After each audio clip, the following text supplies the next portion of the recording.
ছাত্রছাত্রীদের একটি কমন অভিযোগ হলো পড়া মনে থাকে না। এ থেকে বাঁচার উপায় কি? অর্থাৎ এর সলিউশন কি? কি টেকনিক ফলো করলে পড়া মনে থাকবে?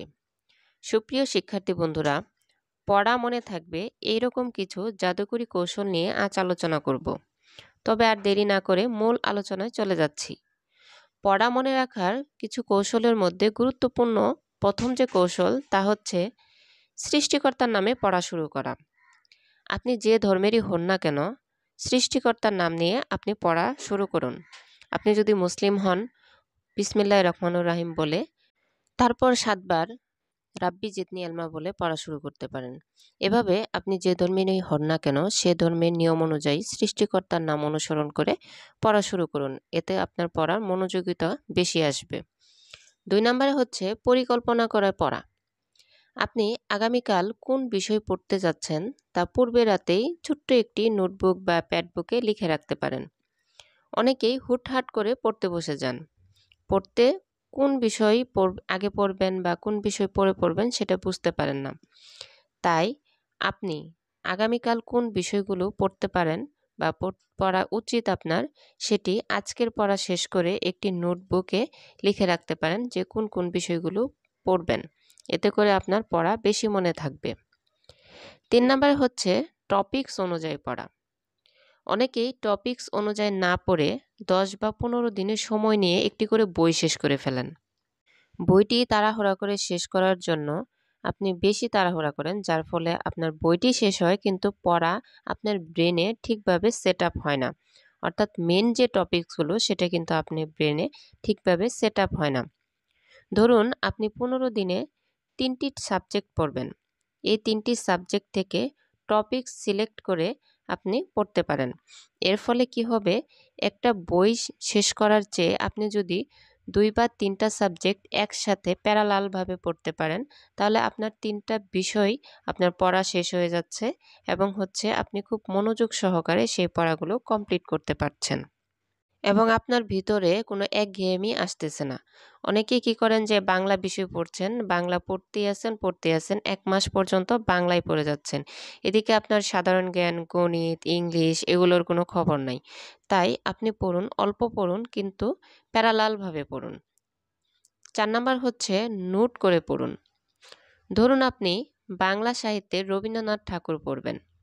তাহলে আপনার কাছে বাংলা সাহিত্য বিষয়ক যতগুলো বই রয়েছে সবগুলো বই আপনি একসাথে রাখুন এবং সবটি বই থেকে আপনি রবীন্দ্রনাথ ঠাকুরের যে অধ্যায়টা রয়েছে সেটা বের করে আপনি পড়া শুরু করুন। যে বিষয়গুলো আপনার কাছে কঠিন মনে হবে সেই বিষয়গুলো আপনি নোট করে পড়ুন। পরবর্তীতে যখন আপনি রিভিশন করতে যাবেন সেই নোটগুলো পড়ে কিন্তু আপনার পড়া কমপ্লিট হয়ে যাবে। তাই পড়াশোনার ক্ষেত্রে নোট করে পড়ার কোনো বিকল্প নেই। 5 নাম্বার পয়েন্ট হচ্ছে মোবাইল দূরে রাখুন। মোবাইলই হচ্ছে যত কিছুর মূল সমস্যা। একটু পর পর মন চায় একটু নোটিফিকেশন চেক করি বা কয়টা বাজে এটা দেখতে গিয়ে আপনি দেখেন একটু ইউটিউবে ঢুকতে মন চায়, যার ফলে দেখা যায় যে আপনি 1 ঘন্টা 2 ঘন্টা পার করে ফেলেছেন অথচ আপনার কোনো হুঁশ নেই পড়ার প্রতি। তাই পড়ার সময় অবশ্যই মোবাইল ফোনটি দূরে রাখুন। 6 নম্বর পয়েন্ট হচ্ছে সঠিক খাদ্যাভ্যাস গড়ে তুলুন। একজন ভালো স্টুডেন্ট হতে গেলে অবশ্যই আপনার শরীরের যে কাঠামো রয়েছে সেটাকে ঠিক রাখতে হবে। আপনাকে সঠিক খাদ্যাভ্যাস গড়ে তুলতে হবে। এক্ষেত্রে হতে পারে আপনি 6 গ্লাস দিনে পানি পান করুন বা 8 গ্লাস পানি পান করুন, সুষম খাদ্য গ্রহণ করুন। কারণ আপনি যদি মেন্টালি স্ট্রং হতে চান তাহলে আপনাকে অবশ্যই ফিজিক্যালিও স্ট্রং হতে হবে। আপনি যদি পড়তে পড়তে অসুস্থ হয়ে পড়েন তাহলে তো সে পড়ার কোনো মূল্য নেই। দেখা গেল যে আগামীকাল আপনার পরীক্ষা। আপনি পড়তে পড়তে এমন একটা অবস্থা হলেন যে অসুস্থ হয়ে পড়েছেন। সেক্ষেত্রে কালকের পরীক্ষাটা আপনি দিতে পারবেন না। সেক্ষেত্রে আপনার কি হলো? কোনো মূল্যই কিন্তু হলো না এই পড়ার। তাই সঠিক খাদ্যাভ্যাস গড়ে তুলুন এবং আপনার শরীরকে ফিট রাখুন। আর পড়ার মনে রাখার অন্যতম একটি গুরুত্বপূর্ণ পয়েন্ট হচ্ছে সঠিক খাদ্যাভ্যাস। কারণ আপনার যদি শরীর ভালো না থাকে তাহলে আপনার মন সেভাবে কিন্তু ভালো করে পড়তে পারবেন না। তাই পড়া মনে রাখার অন্যতম একটি গুরুত্বপূর্ণ পয়েন্ট হচ্ছে সঠিক খাদ্যাভ্যাস গড়ে তুলুন। 7 নাম্বার পয়েন্ট হচ্ছে বিরতি নিয়ে পড়ুন। একসাথে অনেকগুলো টপিক যখন আপনি পড়বেন তাহলে কোনোটাই কিন্তু আপনার ভালো করে মনে থাকবে না। তাই বিরতি দিয়ে দিয়ে পড়ুন। আধা ঘন্টা পড়ার পরে 5 মিনিট ব্রেক নিন। সেই ব্রেক হতে পারে আপনার চোখের ব্যায়াম, অর্থাৎ আপনি চোখটা 5 মিনিটের জন্য অফ করে রাখলেন। এক্ষেত্রে আপনার চোখেরও ব্যায়াম হলো, পাশাপাশি হচ্ছে আপনার পড়ার যে একটা স্পিড সেটা আবার ফেরত আসবে। 8 নাম্বার পয়েন্ট হচ্ছে কঠিন পড়াগুলো শুরুতে পড়ুন। আমাদের যখন আমরা পড়তে বসি তখন কিন্তু আমাদের ব্রেনটা শার্প থাকে। তাই কঠিন যে অপেক্ষাকৃত কঠিন পড়াগুলো রয়েছে সেটা শুরুর দিকে পড়ুন। পড়া শুরুর দিকে আপনার যে মনোযোগ থাকবে সেটা কিন্তু শেষে সেই রকমের মনোযোগ থাকবে না। আপনি যদি কঠিন পড়াগুলো শেষের দিকে রেখে দেন তাহলে কিন্তু সেই কঠিন পড়াগুলো আর পড়া হবে না। তাই সকালে যদি আপনি শুরুর দিকে ফজর নামাজ পড়ে পড়তে বসেন সেক্ষেত্রে অবশ্যই আপনি ম্যাথ বিষয়টাকে সিলেক্ট করবেন। কারণ সকালের দিকে মন এবং আপনার ব্রেনটা খুব শার্প থাকে। তাই চেষ্টা করুন কঠিন পড়াগুলো ভেঙে ভেঙে শুরুর দিকে পড়া। 9 নাম্বার পয়েন্ট হচ্ছে সফল হওয়ার পরে আপনি আপনার জীবন কেমন হতে পারে তা কল্পনা করুন।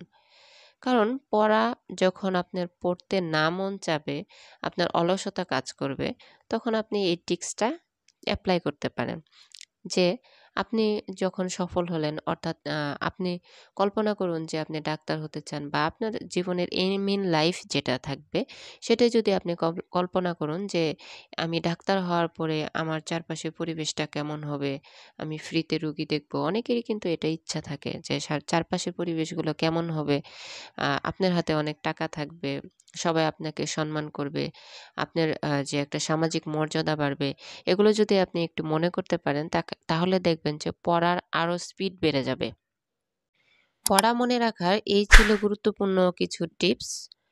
আশা করি টিপসগুলো যদি আপনি ফলো করে সামনের দিকে এগিয়ে যেতে পারেন, অবশ্যই আপনি জীবনে সফল হবেন। আর একটা কথা মনে রাখবেন, পড়াশোনা হচ্ছে একটা রেগুলার প্রসেস। এখানে আপনি আজকে পড়লেন, আবার 2 দিন আপনি পড়লেন, তাহলে কিন্তু হবে না। পড়াশোনাটা যেহেতু রেগুলার প্রসেস, এখানে আপনাকে প্যারালালভাবে পড়াশোনায় লেগে থাকতে হবে। তাহলে আপনার জীবনে শাইন আসবে। তাহলে সামারাইজ করলে দাঁড়ায় যে পড়া মনে রাখার 9টি টিপস সেটি হচ্ছে: 1 নাম্বার, সৃষ্টিকর্তার নামে পড়া শুরু করুন। 2 নাম্বার, পরিকল্পনা করে পড়াশুনো করুন। 3 নাম্বার, টপিকস অনুযায়ী পড়া শুরু করুন। 4 নাম্বার, নোট করে পড়ুন। 5 নাম্বার, মোবাইল ফোন দূরে রাখুন। 6 নাম্বার, সঠিক খাদ্যাভ্যাস গড়ে তুলুন। 7 নাম্বার, বিরতি দিয়ে পড়ুন। 8 নাম্বার, কঠিন পড়াগুলো শুরুতে পড়ুন। 9 নাম্বার, সফল হওয়ার পর আপনার জীবন কেমন হবে তা কল্পনা করুন। এবং 10 নাম্বার যেটা বোনাস টিপস সেটা হচ্ছে প্যারালালভাবে পড়ুন। অর্থাৎ যে পড়াশোনা হচ্ছে একটা রেগুলার প্রসেস, রেগুলারিটি মেনটেন করুন। রেগুলারিটি ছাড়া কখনো জীবনে সফল হতে পারবেন না। রুটিন অনুযায়ী আপনি রেগুলারভাবে পড়াশোনা করুন, ইনশাল্লাহ সফলতা আপনি পাবেনই।